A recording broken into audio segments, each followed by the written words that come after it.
My name's Colin Ledbetter. This is the Built Different podcast, where I'm going to be talking with first responders, military people, anyone of that nature that has and lives kind of a different lifestyle, to kind of just show you what we as law enforcement, first responders, military people go through on a day-to-day basis. With me, I have my old sergeant, Chris Rumpsa. He now is retired as well, just like me.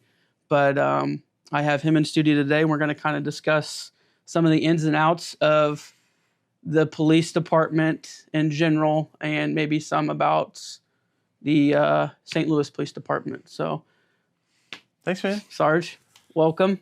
I've been saying a lot, but I don't deserve this. You definitely do. Sarge was with me whenever I was shot, whenever Nate and I were shot.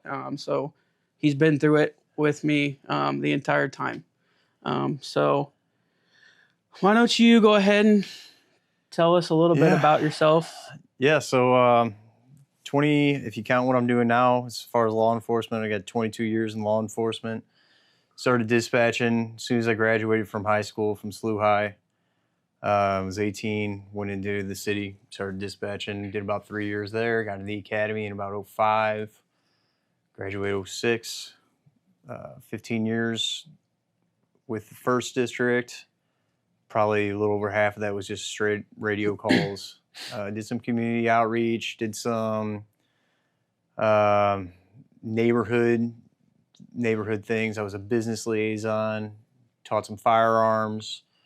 And I got promoted in 21, came up, met you, and had a lot. Your life changed, right? Yeah, it was 2 years of some really crazy adventures. For those of you who don't know, Sergeant Rumpsa took over.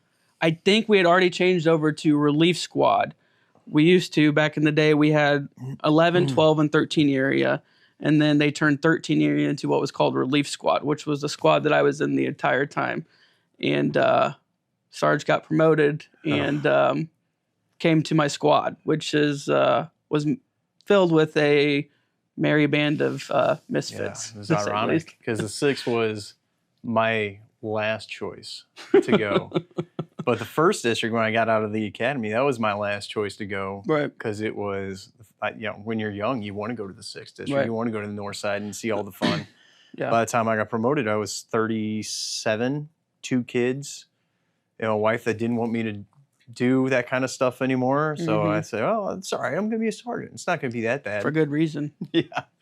Yeah. But still didn't want to go to the 6th. Ended up doing it. And then had the opportunity to go back down to the 1st pretty quick, but I don't know. That was I always wonder about that if I would have taken that, if I'd still be there even with the department. But yeah, man, fell in love with you guys and just said, all right, we'll ride it out. But now I retired and I work force protection with the NGA now for so just pretty much security. They still put police on our shoulder, but we I don't foresee any police work happening where I'm at now. Right. Let's talk about that. Let's talk about the stress level difference between the two jobs. Oh my gosh, yeah. I tell you, when I'd say 23 or 24, just 2 years on, I did the PT test. The PT test, you always got to get your blood pressure. I was in fine enough shape to do it, but that was when I first started getting are you stressed right now? Because your blood pressure is kind of high. That's kind of weird. I tell you, I struggled with it my whole adulthood, pretty much. Yeah. When I talked to the counselor after your incident, she said, well, what are you thinking? I said, well, I don't know if I should retire or not. She goes, you're going to realize health benefits that you didn't even realize you could have. And man, I tell you, it's, I don't eat all the fried food up on the north side anymore. So that's helpful. You miss it, but your body probably does not miss it. I miss the honey hots. I miss the delicious, the pizzas from Northway, but But yeah, between that, not having the stress, not working 7 days in a row or more, however many hours it was going to be in that, not having to worry about people as I always did. I mean, that drive up 70, I always thought, is today the day? Is today the day? And like a traffic jam made me happy because it meant it meant 5 more minutes that I didn't have to clock in. That's how bad it was at the end. Yeah. But yeah, so long story short, well, I just did this is the best blood pressure reading I had in my adult since my mid-20s. I did last month, and I've been keeping an eye on it. That's and everything's awesome. Yeah, it's great. Yeah, it's great. Running farther than I've ever run. I keep up with my workouts easier than I ever have. It's amazing, just amazing. It's crazy. I wish I could do it and still do the job, but I don't know. I guess I just got my fill. I don't know. Yeah, I mean, and for me, like I felt like even as little time as I had on, I mean, whenever I finally got retired, I was hitting 5, and like I felt like I would get off of a shift and I would be so mentally drained. Yeah. Some guys, they still go and they work out. They work out before, they work out after. But you would just be so mentally drained that you would get in your car and it was all you could do to decompress. I had an hour drive home. That probably helped. And it was all I could do to decompress, especially on afternoons. And as soon as I hit the bed, I took a shower, hit the bed, I was gone. Yeah. Yeah. I'd always think, hey, I'll stay up and watch TV or something, but it wasn't that way. I would pass out. How long did it take for you to get to that point? Like, not your first year, obviously. You're still, everything's fresh to you, but. Right. It was probably maybe year 2. Like I felt like I was just going home mentally drained. But I mean, that was year 2 would have been like 2018, and we had a faster paced squad too. So like you're seeing so much, and it's just like an overload of like, it's just all right there. You can only see, I mean, what is it? Like I don't want to shout out like random percentages, but there's only so much that a natural human being that's not in law enforcement, EMS, the military sees in a lifetime versus whenever you're in one of those careers, not to mention in one of those careers in one of the highest crime-stricken, cities in the world. I read that article from Post-Dispatch. I think it was in 22 they put the article out, but in 21, the year where we had a full year together, more homicides in the 6th district than the entire city of Boston or Minneapolis. 850,000 people in the city of Boston, but the 6th district had more homicides. It's just crazy. It was nuts. I still remember the first 14 days, I went to 14 shootings, and then I just stopped counting after that. It was unbelievable. Like maybe one day we didn't have a shooting, but the next day we had 2. And it's not like they were all, I mean, there's still, people got shot, but at some point you're like, oh, it's a misdemeanor shooting, But I didn't feel that for so many years. I didn't get the burnout. It really was until like 2020, something clicked. It was after Floyd. Something clicked, and I thought, it's too much now. And that's when I really started thinking about life after the city. I mean, I even I wasn't planning on retiring until 26 because I had the dispatch time, but I hadn't bought the time. I said, I get 5 weeks of vacation. I'm gonna deal with it. And just something hit me at that point, man. 4 guys got shot in one night. Mandatory overtime, all this stuff going on. My kids were 4 and 6, no, 8 and 6 at the time. 8 and 6. And I don't know. I don't know if I didn't have kids, if it wouldn't have been as hard on me, but it was. I could definitely see that. Yeah. Because I mean, back in the day, there were busy nights, but you just went through it. We went out, laughed about it. We did it all again the next day. Yeah. You know, that I don't know. I don't know what it was, but it was it sucks. And I felt like even to this day, like I could have kept going. And I feel like I almost owe it to some people to keep going. But at the same time, it's like one of my old partners. We were on vacation. He goes, "No, Rumpsa," he said, "after 20 years, one bad day, and that's your fault because you stayed." You know, and I was like, "Yeah, you're right." So all the time, I'm like, "No, I made the right call. I did what I had to do," and they made it unwinnable. It was just the days were unwinnable, and I had enough of them. That was it. Yeah. Yeah. Yeah, I think definitely in that environment, it's very easy to get fed up, you know? Yeah. Especially whenever you've done your time and you're like, yeah, you know, just that first one bad supervisor or one bad call, and you're just like, yeah, you look at him and you're like, hey, I don't have to be here. right. Yeah, absolutely. You know? Absolutely. So, and I wanted, man, I really wanted to stay. And like, I think I told you a couple days before I was over, Major's, he's like, "Hey, you don't want to go?" I said, "No, I don't want to go, but just give me just throw me a bone. Give me some help." And I said, "All right. see ya. Yeah. Yeah. Yeah. Yeah. Let's talk about, you've got something unique. You've got the dispatching experience before the policing. Let's kind of talk about that. Let's talk about the difference between the two, and we can kind of shed some light on how important it was on the day that I was shot too, even. But we can just kind of talk.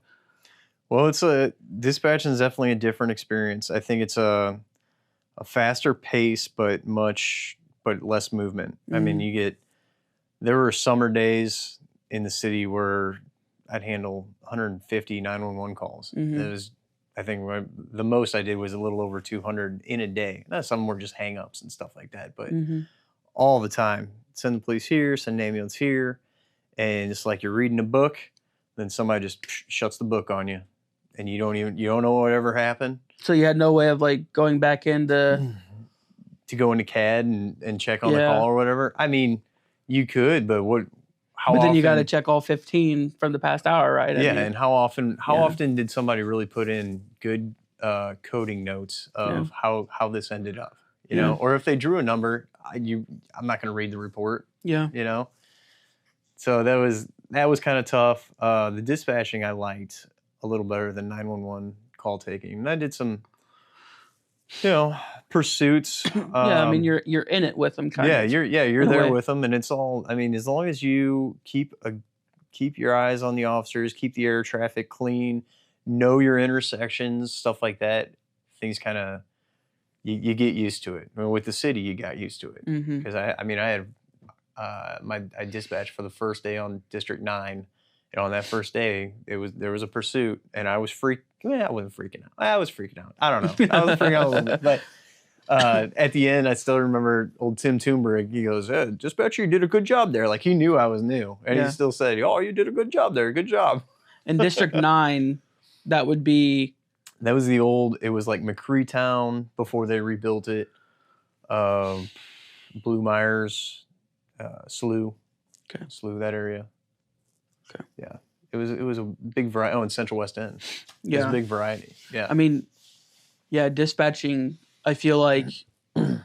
I don't think I could ever share light on the 911 calls, but like the dispatching, I feel like as a police officer, you're relying so much on that other line, especially if you're by yourself or, you're in a pursuit or something like that. Like, I mean, especially I don't have a lot of memory from my day, but I know that I was holding on to every word as I was putting that over the radio. Yeah. Like, I hope she's getting it. I hope she hears that. I hope she knows when I say where I'm at, that she knows where I'm at. The other officers are hearing it, that she's able to relay it, especially, with something so crazy as our incident where we went to, different spots. We went to the county. We went out away from the city. Yeah. Other officers coming in. It was such a, I mean, I don't even think as a dispatcher you can do a great job with that kind of stuff. It's so chaotic. Yeah. I mean, like, you're trying to get a hold of EMS. You're trying to get a hold of other officers. You're trying to get a hold of the county to let them know that we're chasing a car into their venue. Oh, now we're trying to let them know that the officers are shot. Yeah. I don't know if anybody can do a great job with that. No. That whole thing was so foobar. It was But just chaos. In a smaller portion, a lot of the St. Louis City dispatchers deal with that. Oh, yeah. I mean, just a shooting scene, they probably get, I mean, I would say on average with the shooting, they get 5 to 10 calls, 911 calls, and they all just keep getting dumped into the same call. Yeah. But that's 911 callers that are having to talk to that, and that's the dispatcher trying to relay to the officers, hey, there's this, there's that, there's this. Or they're yelling out, they say, oh, come to Blair, or come to McNair, or, things that streets that sound the same, or if you're not from the area and they say a street that, they're in panic. They can't say what they want to say right. If you don't know the name of the street, you got to ask them 8 times to get it right. And sometimes, and the same with the officers, the radios were never crystal clear like we have now. It's you got to figure it out. You got to know the area. So yeah, there's always that possibility that you got it wrong, like North Broadway or South Broadway. We had that happened plenty of times. It was like 6200 South Broadway, but really it was 6200 North Broadway, where it should have been up at Broadway and Taylor or something like that. And we went down to Broadway and Loughborough or something. So it's a lot of stuff can go wrong with that. Let's talk a little bit about, I mean, with every job you're going to have, oh yeah, I remember that time, some of the favorite times of the job. I'm sure you got some of those. Favorite times. I mean, generally favorite times. If I could go back, I tell people now, if we could go back to 2013, where we had the overlays, and I had my old crew, I'd take a $20,000 pay cut and go back and ride with those guys. I mean, it was everybody in the crew got along, a lot like with you guys when I went up there, but everybody in the crew got along. The calls they were just fun. I don't know. I didn't take it seriously back then. And I feel like, I mean, I never experienced that, but like you probably felt like you were doing your job right. Yeah. All the time, and you were never questioned about it. There was never any hesitation. My sergeant had all the confidence in me. He knew, he even told me later on after he left, he's like, my job got really easy when you came in there. Just like it always was with you. They say, well, I just need to borrow. Every once in a while, you call them, hey, I need to borrow your stripes. Somebody'd say, I need to talk to your supervisor. I said, well, he'll tell you the exact same thing I just told you, but that's fine. Well, let me get him. Yep. But yeah, that was, I mean, most of it, when you look back on it, it was all fun. I loved the firearms training, the crew I had with BJ and Andy Hatcher, Rich Long, great guys. I mean, it really is I guess when you go back, it's as long as I was around good people, I loved it. Yeah. I mean, my old partner, Demo, Sap, Dibble, Lindsay. I mean, all great partners. Yeah. Yeah, I think that just makes a job. Oh, yeah. Who you work with. You're going in to hang out as opposed to work. That's what made it great. Yeah. That's why we used to do it for peanuts, and we used to. It didn't matter. Yeah. It didn't matter. Now they're saying, well, man, I don't know if we're gonna be able to get policemen to come in for any less than $100,000. It's like, well, there's not enough of us anymore. No. There's not. Yeah. It's unfortunate. Yeah. Man. Sorry, I was just thinking about how many people have left the department and like how few they work with now versus whenever we were there. Now let me explain that. Yeah. Okay, so when I came on, we had overlays. We had, it was the 9 districts, but the first district had 2 main areas and then 2 additional overlay areas. But let's not just, we'll go into 2014 when we went to six districts. 3 areas, like you started, you were in the 13 area. 3 areas with 3 cars each, plus a paddy wagon. And then there were supposed to be 6 overlay cars that didn't have areas. And all the overlay cars were 2-man. Right. Some of the areas were one man, some of them were 2-man, but all the overlay cars were 2-man. And overlays ended in 17, right? or was it 18?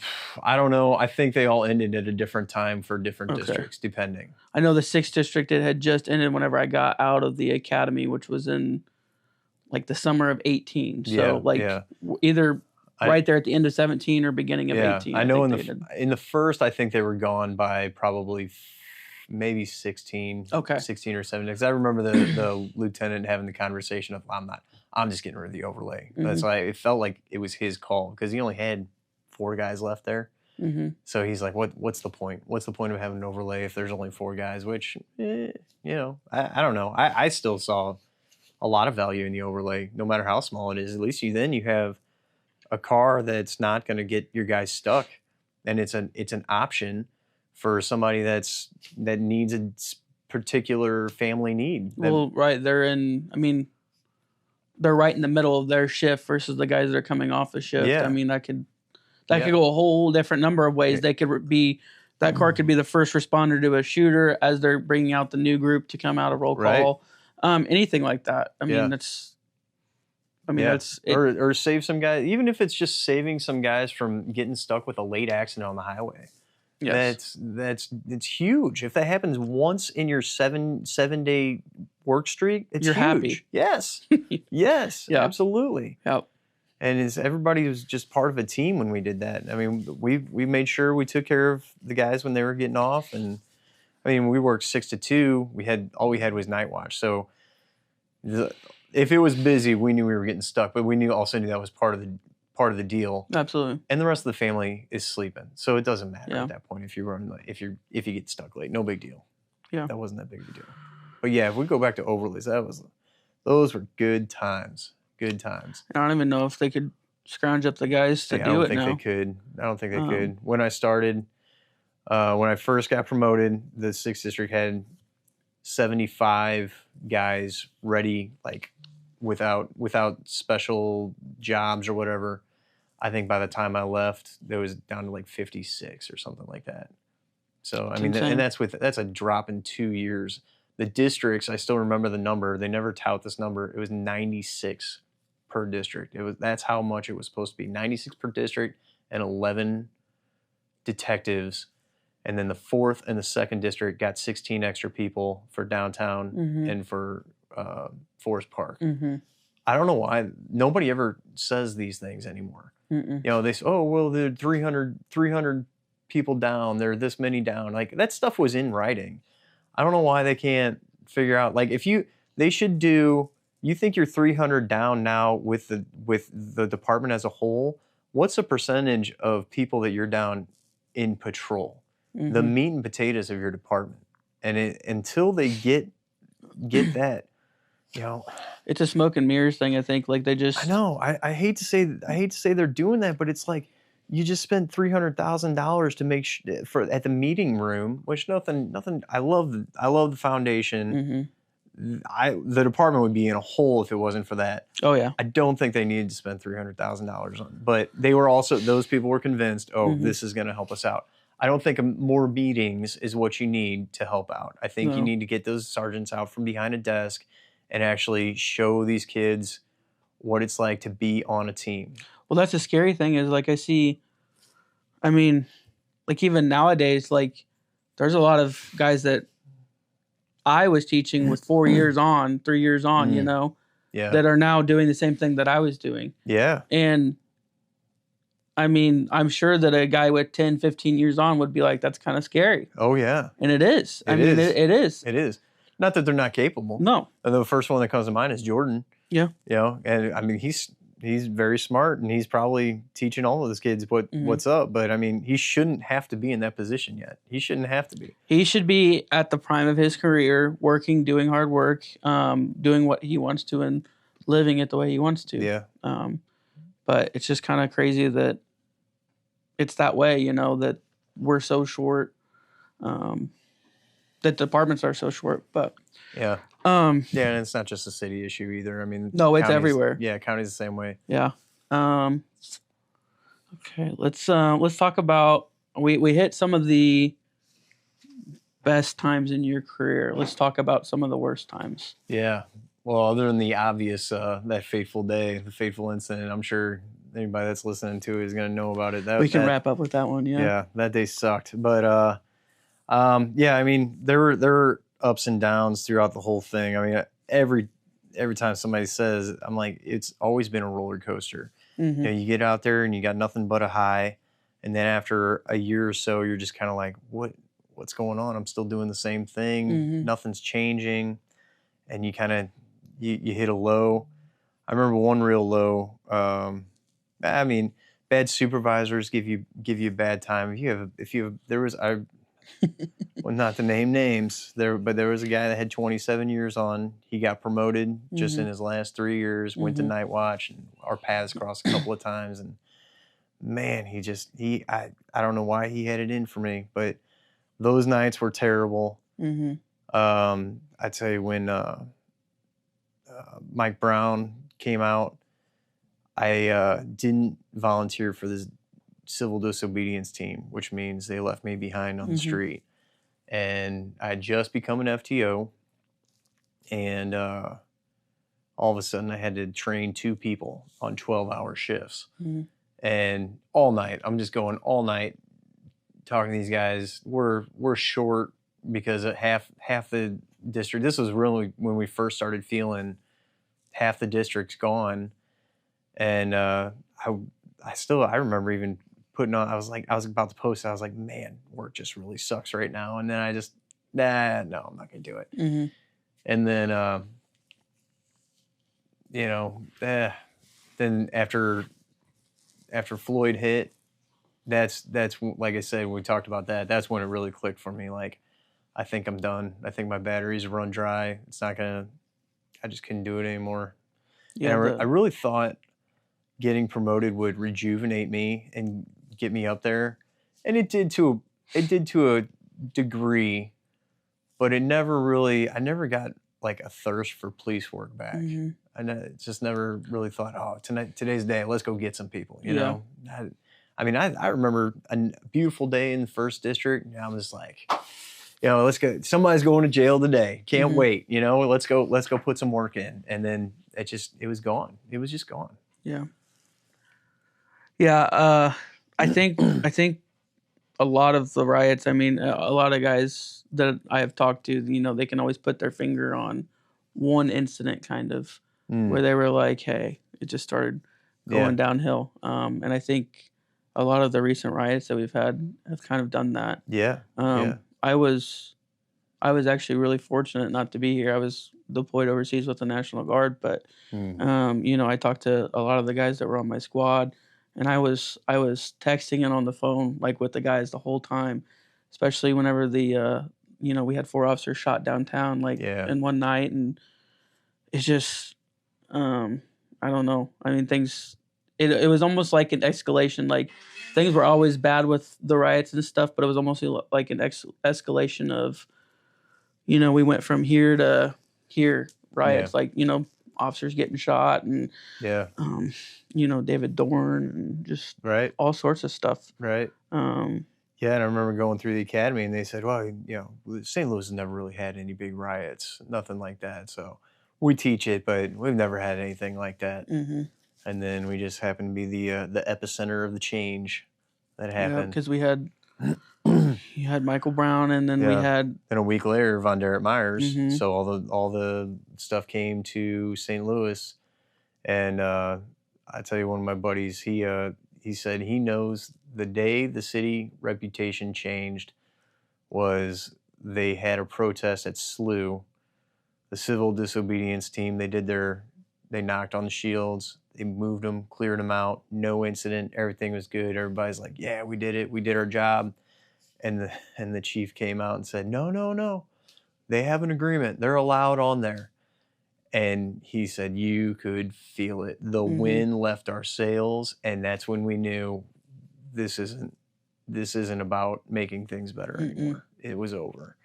And that was kind of, I still think that was really the death of not the death of the department, but really, you know, the final, you know, like in Gladiator when he stabbed him right here, and he's still trying to fight, but you're just like, oh, what do we do now? And I mean, you see that a lot. I don't even know what it would look like nowadays, but I know I remember I can think of specific officers as I was growing up as a young cop and just seeing them and like, you'd see them one day and they were like working with you right there next to you. And then the next day you're like, where? I haven't seen them in a week. Mm-hmm. It's because they've been hiding in their hole because whatever happened to them, they've just been, And it didn't used to be like that. It used to be, you'd get in trouble. I got in trouble so many times. And every time you're like, never mind. I'm not going to do anything. I'm just going to sit. You'd say that. I'm going to sit in my hole. And then 2 weeks later, you're right back out. Right back to it. It was just nature. Yeah. And that's the good policemen. They get slapped a little bit, and then they'd say those things, and then 3 weeks later, it's like, man, that's a really good bust. I thought you were done. Ah, well, yeah. Yeah. Yep. It's hard to see, but all right. Let's talk about the day. Oh, the day. All right. So from my end, yeah. Well, you had your interview. It was Mac's birthday. We were supposed to go out the night, which I found out later you probably weren't actually planning on going out that night because I asked Montana if you at the hospital. I said, "Did he mention that we were supposed to do something that night?" And she goes, "No." I said, "No, shit." He wasn't planning on going out. But no, it was an association meeting night. We were going to go. We were going to get some free beers. That's right. Yep. And then we were going to go over to 09. And I think they had a show that night. I think it was the South Side was going to play. So it was going to be some live music.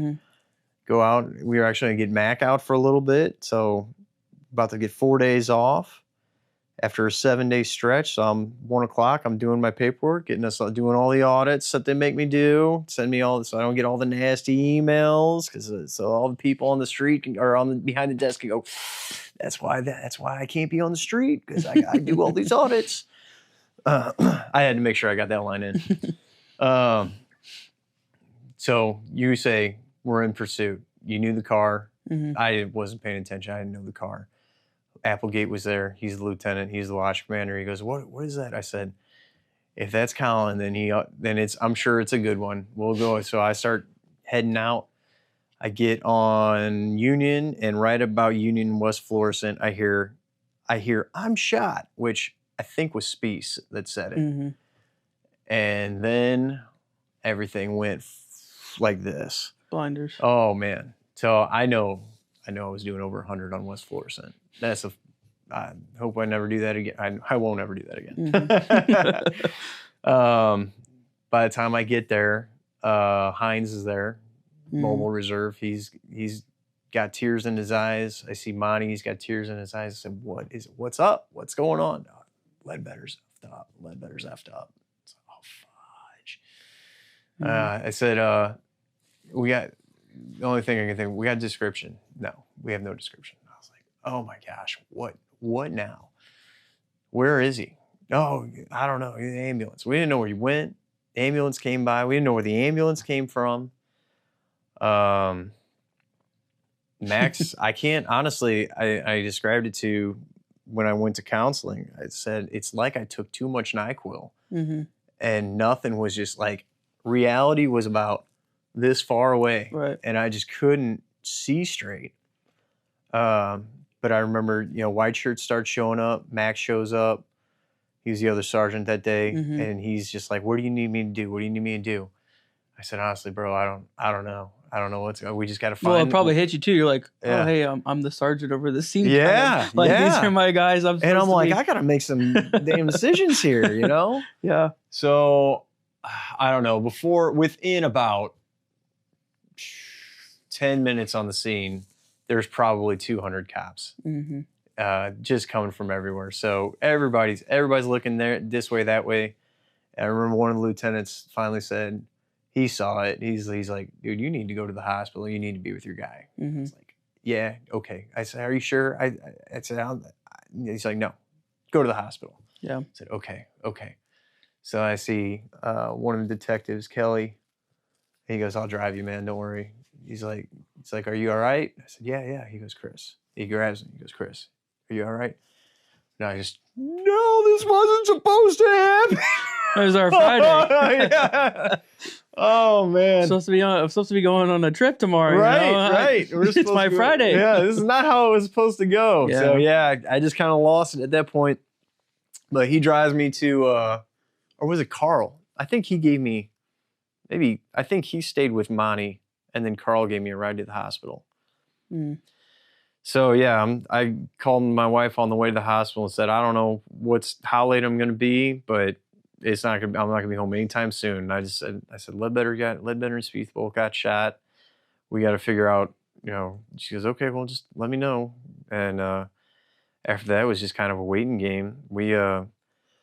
That's so surreal to say, like, yeah, you call your wife and like, like a normal person working would be like now me, I would be like, hey, we had a couple late appointments come in to get their cars fixed. I'll be home late, babe. I know. But you're calling your wife to say, hey, two of Yeah. my guys got shot. I'm gonna be home late. It's just, yeah. And I remember I said, call my mom, call the family, because it's going to get on the news that somebody was shot, and I want them to know that at least I'm all right. Not you, yeah. Which is pretty much substandard. Yeah. Anytime something big happens anywhere remotely close, Yeah. Every cop, no matter if they say they do or don't, they're lying. If they say they don't, they send a text out and they say, hey, I'm someone good. has a point of contact outside that can tell everybody else he's okay. Yep. Yeah. So we get to the hospital. We go to a couple different waiting rooms. They finally put us in a waiting room where we're by ourselves. And I see your parents there, the rest of the squad's there. And something clicked where we're like, we need to get Monty here, because Monty had to stay on scene. He had to go talk to homicide because he was part of the shooting. He kind of got left. Yeah. And no sooner did I say that, I mean, seconds, not even a minute. Captain Allen comes in. She goes, look who I found. And there's Monty. And we just all started bawling and hugging and just like, thank God. And, at least we still weren't sure how you were going to end up. But at least we were kind of, together, and we could figure it out from there. And then, I guess, time-wise, I don't know. At some point, the doctor came in and said, honestly, I'm pretty surprised at how well he did it. He's like, he's not out of the woods by any means, but he's not dead yet, type of thing, And so then we all went upstairs to a different waiting room. And I think around 7 o'clock was when I finally was like, I'm not going to do any good here. And my kids still haven't seen me, and I'm a wreck anyway. I was just tired. Then so I went home. But you didn't have any paperwork. I did not. I did not have any paperwork for that day. I think I had to do the pursuit form like 2 weeks later. They were finally like, hey, we got to do the pursuit form, which was just one page, fill in the blanks. I sat on the couch, and my kid, my boy, he knew something was up. He just sat on my lap and gave me a hug, and just hugged him tighter than usual. And then I think it was just like, it was understood we had to go out and go to the hall just to see. And the police wives were there, and I was like, I gotta go. If my squad's going, I gotta be there for them. So went out, and I was up till about 10 or so. All the police wives were like, we'll drive you home. I'm like, honestly, I've had like 2 beers. I'm just tired. I slept. So yeah. Everybody handles it different. Because I remember talking to Mac, and Mac's like, yeah, I didn't sleep, man. After everything got done, I just took a shower in the basement, threw up, and went right on with the paperwork. I was like, dude, you're an animal. But you have to know Kyle Mack. You gotta go make a Kyle Mack. He is, speaking of built different. Yeah. He's a different character. Ooh-wee. Yeah. Yeah. Well. But yeah, like I said, I knew you were going to turn out better, man. This is great. This is awesome. This is awesome. Yeah. So I recommend it to everybody. Me and my old partner, we always say, man, when we're done with this, we're gonna do a podcast. Someday we're just gonna do a podcast. Just talk about it. Yeah. Everything. The stuff we went through, like it needs to get shared. Yeah, the stories are out there, man. Yeah, definitely. Everybody needs to hear about it. Definitely. Yeah. Well, I appreciate you coming on. My pleasure. My pleasure. Thanks for having me. Great having you.